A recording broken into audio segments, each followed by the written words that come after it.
ಚಿತ್ರದುರ್ಗ ಜಿಲ್ಲೆಯ ಚಳ್ಳಕೆರೆ ತಾಲೂಕಿನ ನಾಯಕನಹಟ್ಟಿ ಹೋಬಳಿಯ ಎನ್ ಮಹದೇವಪುರ ಗ್ರಾಮ ಪಂಚಾಯಿತಿ ವ್ಯಾಪ್ತಿಗೆ ಬರುವ ಮೈನಹಟ್ಟಿ ಗ್ರಾಮದಲ್ಲಿ ಸ್ವಚ್ಛತೆ ಪಡಿಸುವಲ್ಲಿ ಜಿಲ್ಲಾಡಳಿತ ತಾಲೂಕು ಆಡಳಿತ ಸಂಪೂರ್ಣ ವಿಫಲವಾಗಿದೆ. ಸ್ವಚ್ಛತೆ ಕಾಪಾಡಬೇಕಾಗಿರುವ ಪಂಚಾಯಿತಿ ಅಧಿಕಾರಿಗಳು ಇತ್ತ ಕಡೆ ಗಮನ ಹರಿಸದೆ ನಿರ್ಲಕ್ಷ್ಯ ತೋರುತ್ತಿದ್ದಾರೆ. ಚರಂಡಿಗಳಿಗೆ ಕನಿಷ್ಠ ತಿಂಗಳಿಗೊಮ್ಮೆಯಾದರೂ ಎನ್ ಮಹದೇವಪುರ ಗ್ರಾಮ ಪಂಚಾಯಿತಿ ವ್ಯಾಪ್ತಿಯ ಮನಮನಹಟ್ಟಿಯಲ್ಲಿ ಚರಂಡಿಗಳು ಅವ್ಯವಸ್ಥೆ ತೀವ್ರವಾಗಿದೆ.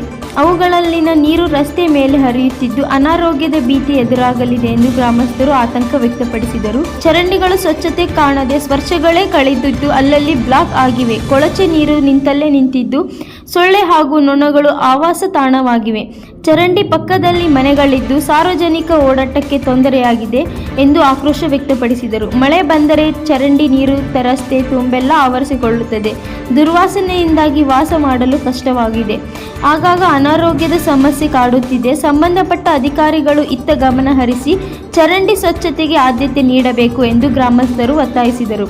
ಮಾಡುವುದಾಗಲಿ ಬ್ಲೀಚಿಂಗ್ ಪೌಡರ್ ಹಾಕುವುದಾಗಲಿ ರಾಸಾಯನಿಕ ಸಿಂಪಡಣೆ ಮಾಡುವುದಾಗಲಿ ಅವರು ಕಿವಿಗೆ ಹಾಕಿಕೊಳ್ಳುತ್ತಿಲ್ಲ. ಇದರಿಂದಾಗಿ ಸಾರ್ವಜನಿಕರು ಮೂಗು ಮುಚ್ಚಿಕೊಂಡು ಹೋಗುವ ಪರಿಸ್ಥಿತಿ ಬಂದಿದೆ. ವರದಿ ಹರೀಶ್, ನಾಯಕನಹಟ್ಟಿ.